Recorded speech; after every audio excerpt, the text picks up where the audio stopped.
Another question that we get all the time on our blog is this whole new salt system idea. What is this chlorine generator thing?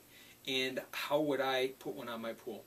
Well, there's some major brands that are in the market. When I first started doing salt systems years ago, the big players in the market, the Pentaires and the Haywards, were not in it yet. There were a lot of smaller companies. Today's technology, the bigger company has gotten on board and put a lot of money into it. So some of the major players are Hayward and Pentaire, certainly have them. Astral also has a system, and then there's several others on the market. Pretty simple to transition over. Biggest thing is, which people have to get over mentally, is dumping that much salt in your pool. If you've got a 25,000 gallon pool, you're dumping 18, 19, 20, 50-pound bags of salt in your pool, and mentally that does something that people are thinking, I'm going to be swimming in the ocean. And quite frankly, the mixture of water versus salt is literally 1 tablespoon per gallon of water.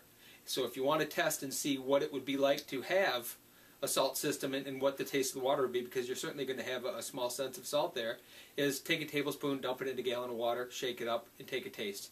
You'll get a sense of it, but it's not like the ocean. It's not overpowering. It's a pretty simple system. All of them are pretty easy to install. Matter of cutting into the plumbing, putting the new unit in there. Some of them have the flow meter inside the unit. Others, you have to cut another part into the pipe and put a flow meter. Reason being is you only want the cell to activate when there's water moving through the pipe. Not just in the pipe, but moving through the pipe. And once you've done that, it's a matter of hooking up the electrical into the, more often than not, it's a time clock, into the time clock, so that when the pump goes on, the chlorine generator goes on as well. Another question that we get regarding salt and the concerns with salt, and something to think about, is when you add salt to the water now transmits electricity, more so than when it's pure. The more dissolved things in the water, the more likely electricity is able to move through the water. Again, not a real big concern, but there is some concern, because you're going to get more micro voltage leaks out of speaker wires and maybe broken bond wires and those types of things. If that happens, the water becomes slightly charged, and when it does, you'll have things happening in the water, electrolysis and things, where calcium will come out of solution and attach to the walls of the pool, or it'll attack the metals in the pool, anything that's metal that's inside in the pool. Simple solution. There's literally nothing to it. It's get a piece of zinc. It's called a zinc anode. It's called a sacrificial anode. You put that in the skimmer. They make them so they can be screwed right to the bottom of the skimmer. There's also a unit that can be plumbed in back at the equipment, and that zinc anode is called a sacrificial anode.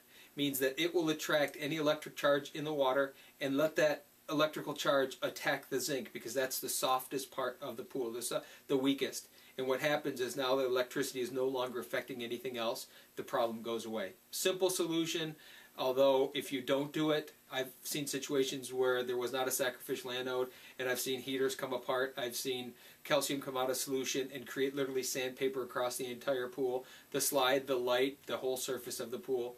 That can happen in a case where you have some electric voltage in the water. So just be a little bit cautious with that. Sacrificial anode, easy to get. Any pool store has it. Order them online. Again, we have them online. AskThePoolGuy.net. We have a store there where you can buy all these products we talk about as well.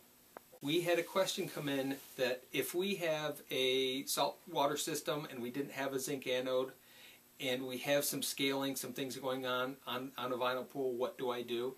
Well, there's really no easy solution in vinyl, as far as I know. In gunite, what we've done in the past is we've literally drained the pool, scraped the surface, polished the surface, and acid washed it and gotten it off. In a vinyl pool, I don't really have a great solution for you. Probably the best thing to do is replace the liner, or live with it until it's time to replace the liner